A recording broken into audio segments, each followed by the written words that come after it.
दोस्तों, आपने बहुत से अजीबोगरीब फैसले सुने होंगे, लेकिन क्या आपने कभी सुना है कि कोई देश अपने रेगिस्तान में लाखों खरगोश छोड़ रहा है? जी हां, आपने सही सुना। चीन ने अपने रेगिस्तान में 12 लाख से भी ज्यादा खरगोश छोड़े हैं। लेकिन क्यों? क्या ये कोई प्रयोग है? क्या इसके पीछे कोई गहरी साजिश है? या फिर ये एक पर्यावरणीय चमत्कार की शुरुआत है? आज की इस वीडियो में हम जानेंगे इस रहस्यमय और हैरान कर देने वाले प्लान के पीछे की पूरी सच्चाई, साइंस और स्ट्रैटेजी। तो वीडियो को अंत तक जरूर देखिएगा, क्योंकि जो आप जानने जा रहे हैं वो न केवल आपको हैरान करेगा, बल्कि इंसान और प्रकृति के रिश्ते की एक नई मिसाल भी पेश करेगा। दोस्तों, चीन अपनी यूनिक सोच और हाई टेक्नोलॉजी के लिए जाना जाता है। चाहे वो सड़कों के नीचे मेट्रो हो या हवा में चलती ट्रेनें, चीन का हर इनोवेशन चौंकाने वाला होता है। और इस बार भी चीन ने दुनिया को चौंका दिया, लेकिन हथियारों या मशीनों से नहीं, बल्कि खरगोशों से। चीन के इस फैसले के पीछे सिर्फ कोई सरकारी स्टंट नहीं, बल्कि एक गहरा वैज्ञानिक कारण है। और वो कारण है डेजर्टिफिकेशन, यानी रेगिस्तान का फैलाव। असल में चीन के सामने एक बहुत बड़ी समस्या खड़ी हो चुकी थी। उसके देश का 1/3 हिस्सा धीरे धीरे रेगिस्तान में तब्दील हो रहा था। साल 2015 तक ये एरिया बढ़कर लगभग 2.5 मिलियन स्क्वायर किलोमीटर हो चुका था। यानी इतनी जमीन बंजर हो चुकी थी कि वहां ना खेती हो सकती थी, ना कोई निर्माण।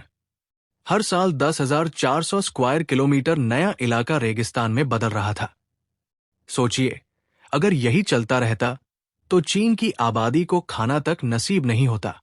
चीन सरकार ने शुरुआत में बड़े स्तर पर प्लांटेशन प्रोजेक्ट्स शुरू किए। करोड़ों पेड़ लगाए गए ताकि मिट्टी को रोका जा सके, लेकिन फिर भी खास रिजल्ट नहीं मिले। वजह थी, सिर्फ पेड़ लगाने से इकोसिस्टम नहीं बनता। और यहीं से कहानी में एंट्री होती है चीन के मशहूर वैज्ञानिक क्यान जंजन की, जिन्होंने इस पूरे प्रोजेक्ट को एक नया मोड़ दे दिया। यानी कि जहां घास, पेड़, झाड़ियां हों, वहां लोग खेती करें और साथ ही जानवर भी पाले जाएं, ताकि एक बैलेंस्ड इकोसिस्टम बने।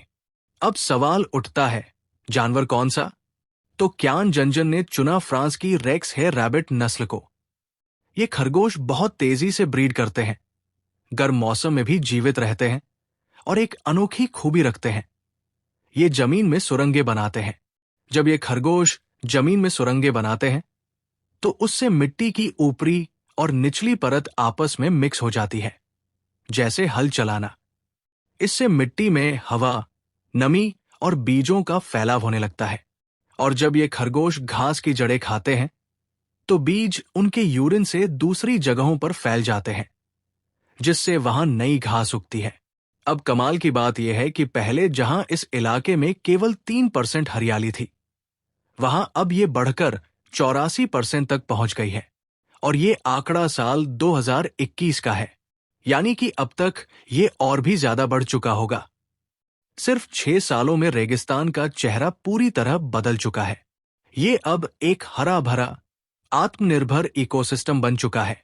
इन खरगोशों से सिर्फ पर्यावरण का फायदा नहीं हुआ, बल्कि किसानों को भी रोजगार मिला।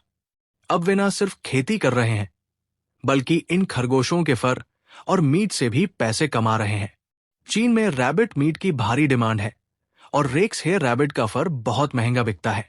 इस नस्ल की खासियत यह है कि एक फीमेल रैबिट साल में 40 बच्चे पैदा कर सकती है।